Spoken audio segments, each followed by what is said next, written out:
Welcome to the Banyan Edge Podcast. Here's your host, Charles Sizemore. Welcome. I'm your host, Charles Sizemore, and today we are looking into the future here. Over the last couple of years, inflation has been the biggest headline driving the financial markets, the biggest thing affecting your pocketbook. Inflation has been everywhere. But you go across the Pacific and you see a very different scenario today. China's CPI inflation for June, which is the last data we had, came in at a big fat 0. They had no inflation whatsoever in June. Their core inflation, which excludes food and energy, came in at about 0.4. So you have China at this tipping point where they may actually be sliding from inflation to deflation. That's interesting. We haven't seen that in this country for any prolonged period of time in quite a while. So to help me unpack this, figure out what it all means, what it might, what the investment implications might be, I have brought on our resident macro genius here, Mr. Ian King. Welcome. Thanks, Charles. I'm flattered by that compliment. Also, we're looking into the future, and I also have to note that you're wearing your Back to the Future vest today as well. So I am. A little bit of irony. Anyway, what? A true classic. Yeah, absolutely.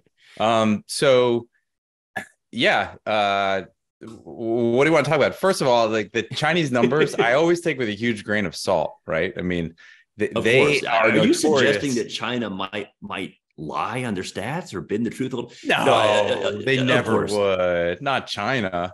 The issue is not so much, does China manipulate their stats? We know they do, but you have to assume that the manipulation is somewhat consistent. So if you see trends, you should be able to still roughly follow trends.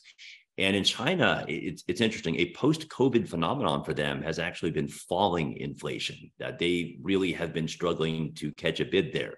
Mm-hmm. And what we know what drives inflation at the end of the day. It's too much money chasing too few goods. Now, you could have too few goods because you're not producing enough, because you've had supply bottlenecks. You can have too much demand because interest rates are low, spurring it. Deflation is basically the other side of that coin. You have deflation when you have too many goods, not enough people to buy them, or not enough credit available to buy them. That's when you get falling prices. That's a very difficult environment to be in. Ask anybody who lived through the Great Depression. Ask anybody who's lived through Japan's kind of slow motion malaise of the last 30 years. So China is here, and I guess the question is why. There's a couple reasons. I'd like to get your thoughts on that, but I know one of the reasons is demographic. China's population is shrinking and aging. Older people buy less on credit. They buy less. They just buy less, period. But they also buy less of the things you tend to buy on credit, such as housing, such as appliances, furniture, things like that. All of that sucks demand out of the system and does kind of contribute to sluggish prices. Mm-hmm. But beyond that, another driver, that's kind of the negative aspect of deflation. There is a very positive driver of deflation, and that is, of course, technology. When we have new technology that enables us to, do more with less, get more, higher productivity, that does push prices down. Technology is deflationary. And I know your primary focus of study is new technology and how that affects the capital markets. Mm-hmm. So you tell me, is what we're seeing in China today, this lack of inflation that looks like it could be bleeding into deflation, could something like that be in our near future? And what does that look like? I don't think that it is in the cards for the United States, but I also want to preface this by talking one more thing about deflation. It is the hardest problem for an economy and a central bank to contend with, because when you start thinking about the prices of housing going down year over year and other assets, people are more likely to pay down the debt that they have on those houses than they are to take out more credit. And the economy only grows in so much as people are taking out credit, right? So, think about if the price of your house is going up 5 or 10% every year, even though you might have more equity in the house, so it might lead you to take out a loan against the house and then, put a pool in your backyard or build a deck. When the price or the value of your house is going down, the credit is also contracting that you can to take. And that is really what drives the economy. So, you and I have also touched on this idea that China's population has likely peaked and is coming down. A lot of it has to do with the one child policy that they've had for decades. And then the other issue is there's a mismatch in China between educated women and men, in the sense that if you were a Chinese family 30 years ago and your first child was a girl, you couldn't have more kids. So you devoted all your resources into your daughter's learning and education. And now we're seeing that, families that had 2 or 3 boys, their children might not get the same education level as a family that had 1 daughter. And it leads to, this issue where it's like women want to marry somebody who is on their equivalent, and there just aren't as many available partners, which is the numbers just don't work out. Right. The numbers work out. And it's just, it's really hurting the birth rate in China, which, if we look at estimates for their population at the end of the century, could be half of what it is right now, which is a significant problem because, they built a lot of infrastructure, and who's going to use that infrastructure if the population is declining? And importantly, you don't need to build more. And construction is a big driver of the economy. If you already have more housing than you need, more freeways than you need, more, fill in the blank than you need, you're not building more. Yeah. And there's also some areas of their cities where they're just like knocking buildings down because they built these ghost cities. Nobody moved in, so they're just knocking them down. We had that in Detroit, by the way. They had the housing crisis in Detroit was not the crisis you had everywhere else, which is a shortage of housing. You actually had a surplus and the surplus of housing was keeping, it was basically a death spiral for the housing market. So you had a similar deal in Detroit where they just bulldozed houses in order to kind of regulate the supply. And but think about the idea of building cities right now, right? Like there was a point where China was building the equivalent of Houston almost every month.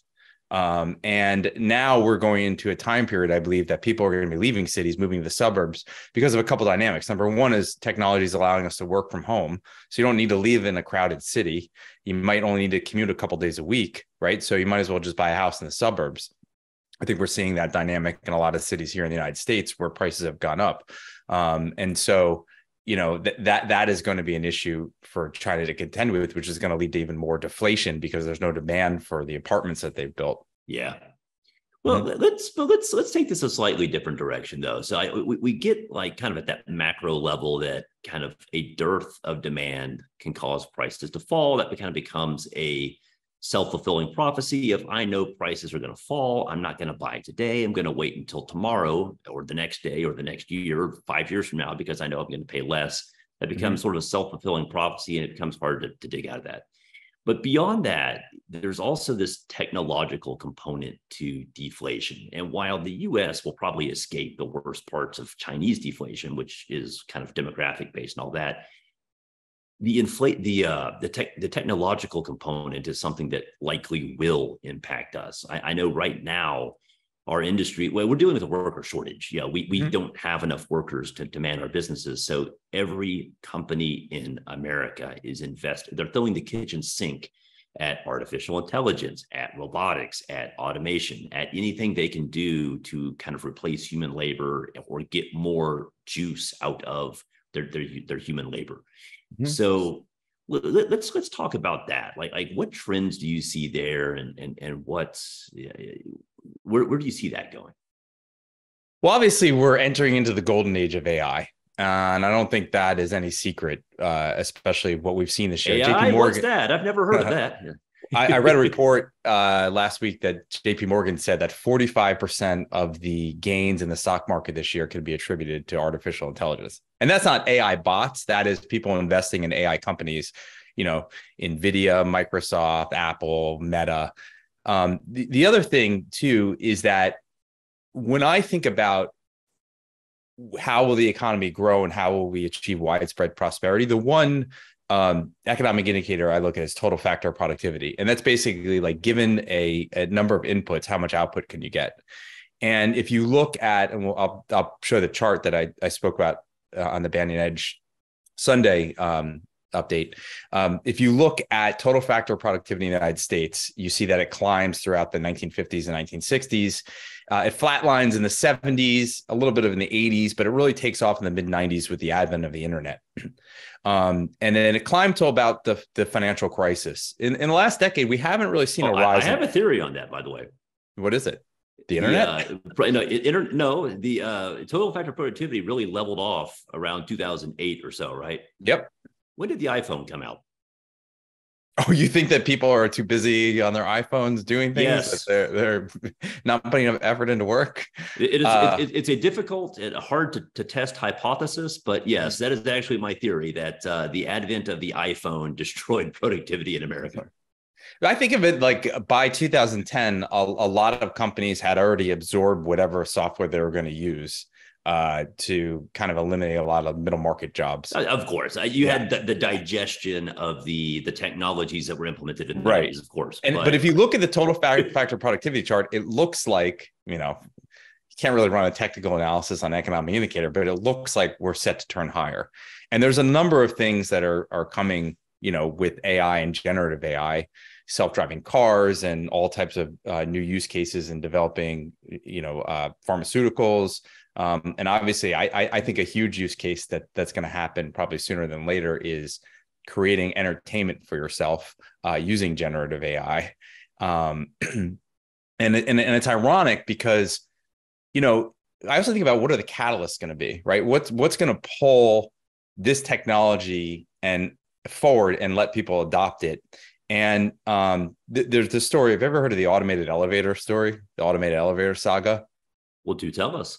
Okay, so the automated elevator was invented in 1900. And just a side note, so like in New York City, they had no automated elevator. Nobody really used them before the 1940s.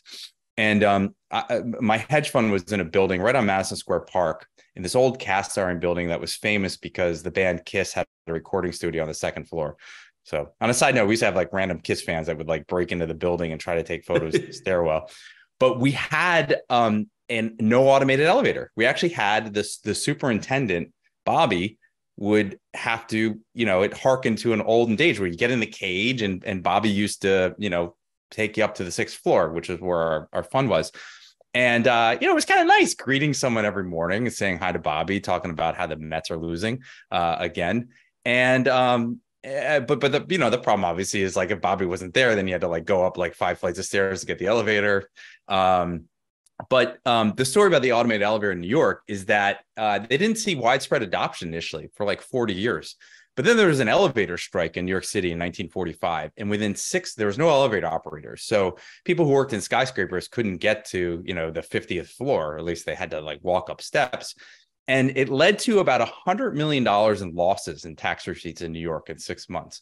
So building managers decided, okay, we're just going to install automated elevators everywhere. And people were skeptical at first, right? This is like a new technology. And you're going up 50 flights of and there's a robot taking you up there. What if it falls? What if I die? Exactly. So, the elevator industry and the building industry launched this like very a wholesome campaign of grandmothers and children using the automated elevators. And they also installed those big red buttons that you see in the elevators that say, call in case of emergency, which most of them don't really work. And it was this strike that led to the Have you ever pressed one of them? They really don't work. I don't know if I've ever been stuck in an elevator, but I have. They don't work. Yeah. Thankfully, anyway, I digress. But it rivals really what's happening right now with the writers and actors strike, right? So you have a generative technology in AI that's getting better and better every month. I think within a year or two, you're going to be able to produce your own 10-minute movie, let's say, okay, using generative AI. So you think of a concept, what you want to see, it'll come up with a movie for you. And it's at a time when you have these streaming companies like Netflix, Amazon Prime, Apple that are spending tens of billions of dollars on content. And we all talk about technology doing more with less. I mean, one of the points in the actor strike is they don't want these companies using their likeness and creating AI models of them.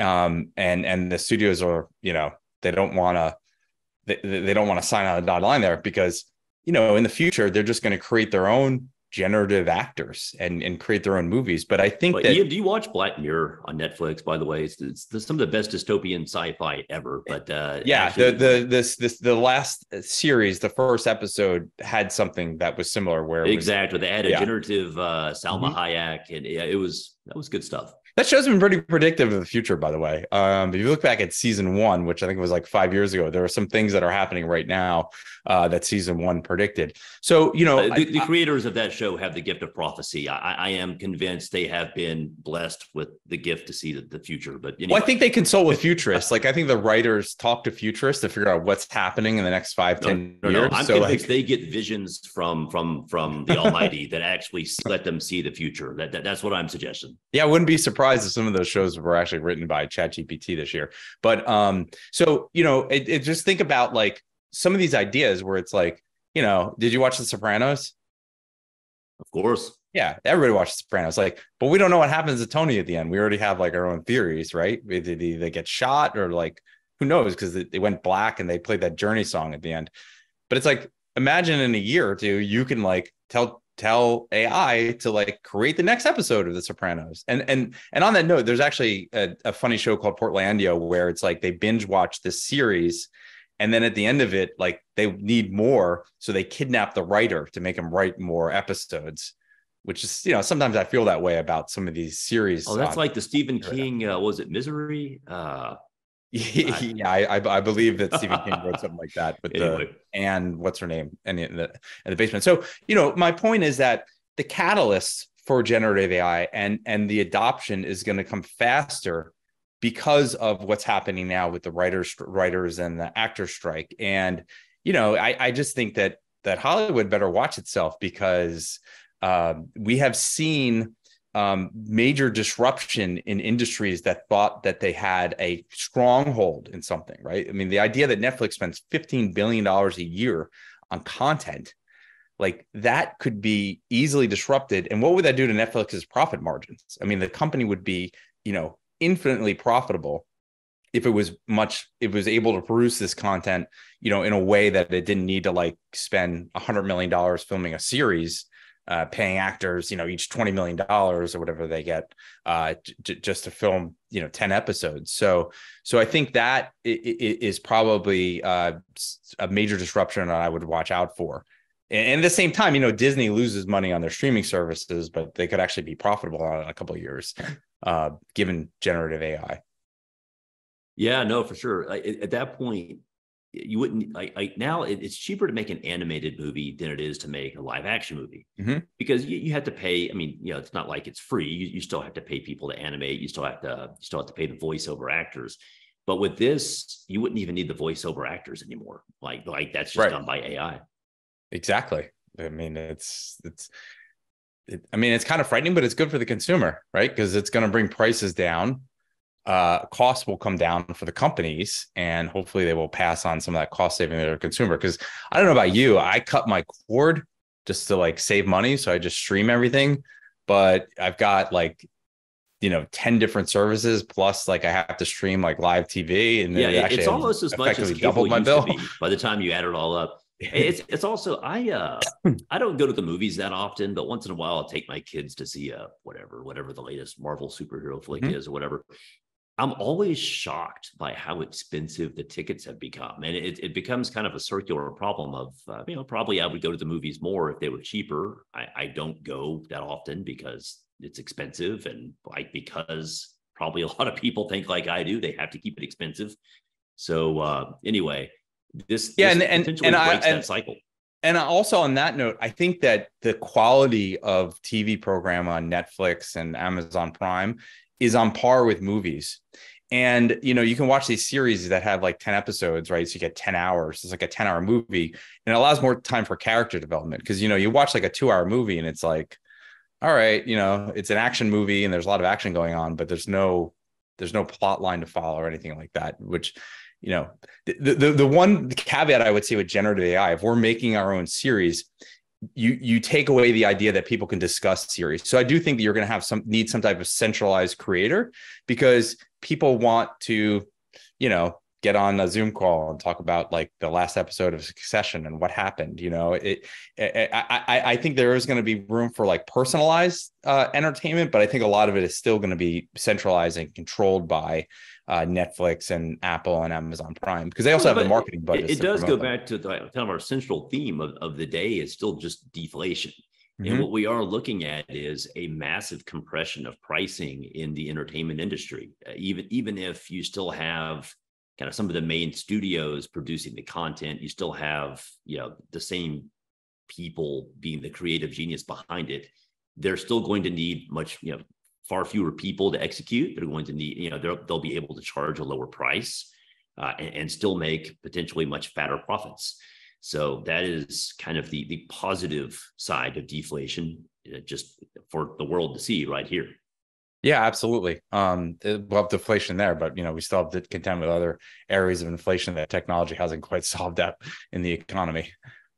Yeah. I guess we'll get to those one by one, right? So one last question, because I'm sure our viewers are really curious: Oppenheimer or Barbie for you, Charles?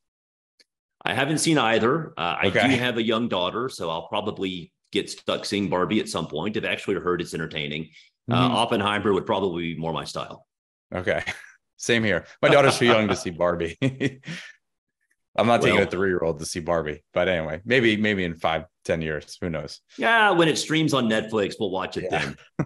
Another example of deflation putting prices down. Mm-hmm. All right, let's pivot again. So we've talked about deflation. This idea of falling prices. Falling prices, if done right, does not mean falling profits. There's still a lot of money to be made there.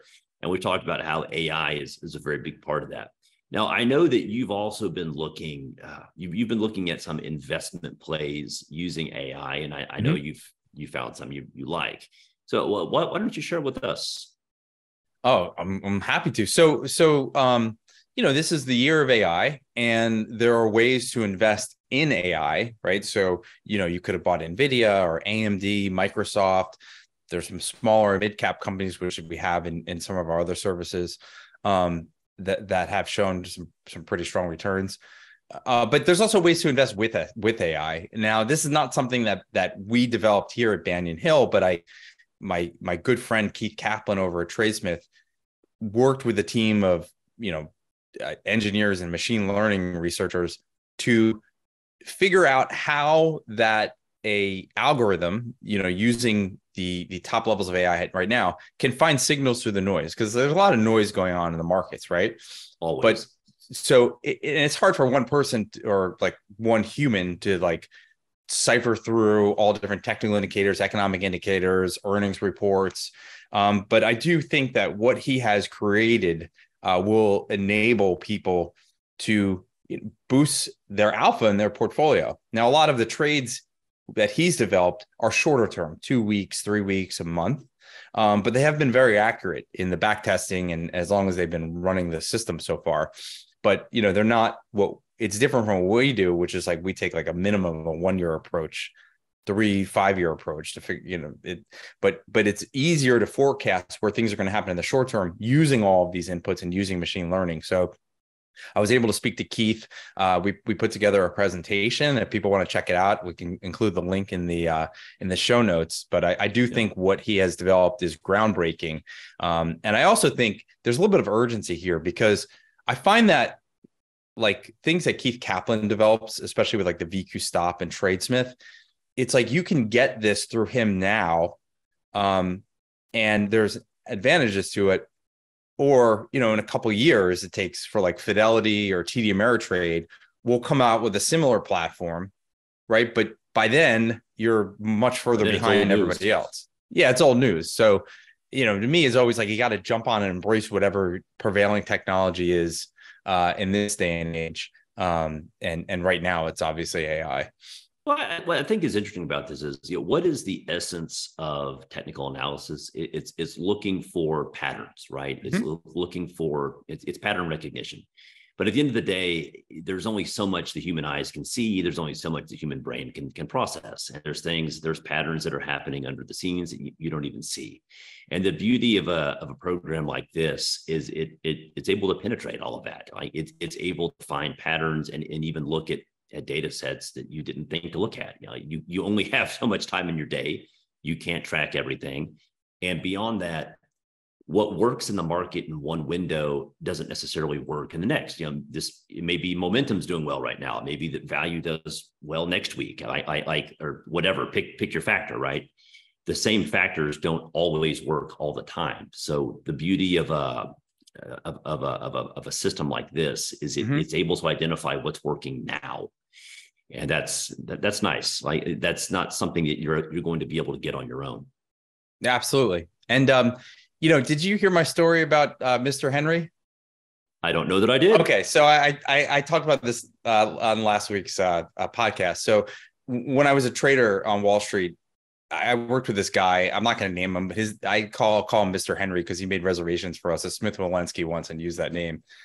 He's a pretty secretive guy, graduated from MIT with a physics degree, spent some time betting on sports games in Las Vegas using an algorithm that he developed until he told me the mob basically ran him out of town. Then he made his way to Wall Street. He created this algorithm that at the time exploited this incredible niche in stock trading that, every now and then you can generate some type of alpha that nobody else is looking at. And what he did was, you remember when there was a trading floor and people would actually trade on the floor of the New York Stock Exchange? It seems quaint now, but yes, it does. So think about this. There's a specialist who's at the post and they're managing their book of orders, their buy and sell orders. And they have traders and brokers walking up to them saying, I've got Fidelity here. They want to buy 500,000 shares. And I've got Vanguard. They want to sell 500,000 shares. So they're managing all these order flows throughout the day. And sometimes those specialists are actually taking down stock for their own book, right? So they can get long or short and they can make money. And for, decades, if not millennium, specialists was the most profitable business in the world, right? If you had a specialist, mafia profits, it was. Yeah. So you took a little bit out of every trade, but then you also knew exactly who the buyers and sellers were. And, there were times where it was you couldn't lose on a trade. And so what he figured out was that throughout the day, there would be these anomalies that would happen where quotes, and these were traded in fractions back then. So if you had a stock that traded an eighth, a teeny, which was a 16th or a quarter, sometimes those spreads would blow out, right? So imagine a stock that's trading at 90 and a quarter, and the offer is at 90 and a half. 90.25, 90.5 is what we say nowadays, right? Imagine all of a sudden the offer, which was at 90 and a half, is now 92, right? It means there's something going on in that market. It means that there is a big buyer that walked in and wants to buy stock. And when the specialist widens a quote like that, it's an advertisement to everybody else on the floor. Hey, look, I have this big buyer. I need anyone who has an axe or an account, essentially, to sell this stock to come over here and help me fill this order. Well, that was all well and good. And you could write a filter that kind of looked at these quotes throughout the day. But what he figured out was there was one other function that he overlaid on it. And that was the idea of time. And time was essential because he figured out that if a specialist widened his quote and then printed it within 30 seconds, it meant that he didn't wait for those other traders to come over and help him fill the order. He filled it for himself. So he would go in and either buy or short the stock if there was a quick print, because he knew that he was on board with the direction the specialist wanted to take the stock. And his accuracy rate on these trades was astounding. For 2 years, I mean, he was positive on 95% of the days. There's the old thing in trading that it's on your good days, you eat peanut butter and jelly. On your down days, you go eat steak and lobster, right? So whenever he had a down day, we would go out and eat steak and lobster. It was a celebration. He actually had his winning streak was up. Now it's not something that's scalable, right? But one person doing this, buying and selling 1,000 shares here and there with the specialist is sort of like a lamprey, kind of they kind of feeding off whatever the shark eats. And he figured this out for years. But then, of course, with automated trading and the idea that there weren't any specialists anymore, and funds that used to come in with 1 million shares to sell would VWAP it, which means volume weighted average price. So instead of selling 1 million shares, they would just pepper you with odd lots, 800, 1,000 here, 1,200 here. And from a perspective of a trader, you couldn't really discern what that information was. But this is just an example of somebody who was able to exploit something that was right there in front of him and figure this out. And that's what I love about using AI right now for the markets. It's like you're exploiting things that are in front of you right now. This window might not stay open forever, right? Because the more and more people that are using AI to try to predict where the market's going, it's not going to work. Right. But right now, with AI being so new and the technology being so new, it leaves the market rife for right now that window is open. Right now, the door is open. Yeah. So last thing about Mr. Henry is that we looked at an office space, the 96th floor of the World Trade Center, 2000. And we went up there and he said, we are not working in here. This place is a target. And he used some more profane language of it. So we didn't open an office there. So I think he might have saved my life. But the day that 9/11 hit, he had been walking underneath the plaza of the World Trade Centers. And he came into the office and we worked down at the end of Wall Street, covered in soot.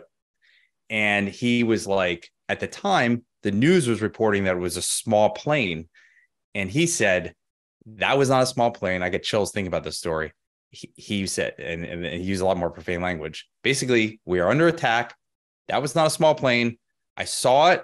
I saw the fuselage. I saw the engine drop into the plaza. We got to get out of here. In the middle of his rant, the second plane hit, shook our building, and then we all got out of there.